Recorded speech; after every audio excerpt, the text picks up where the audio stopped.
চট্টগ্রামের সীতাকুণ্ড উপজেলার দুর্গম পাহাড়ি এলাকা জঙ্গল সলিমপুরে যৌথ বাহিনীর বড় ধরনের অভিযান চালানো হয়েছে। এই অভিযানে বিপুল পরিমাণ অস্ত্র, গোলাবারুদ ও অস্ত্র তৈরির সরঞ্জাম উদ্ধার করা হয়েছে।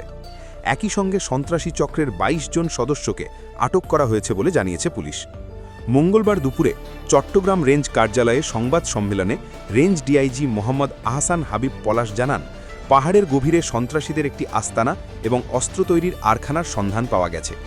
অভিযানে উদ্ধার করা হয়েছে একটি বিদেশি পিস্তল, একটি দেশীয় পিস্তল, একটি এলজি, ২৭টি পাইপগান এবং ৫৭টি অস্ত্র তৈরির পাইপ।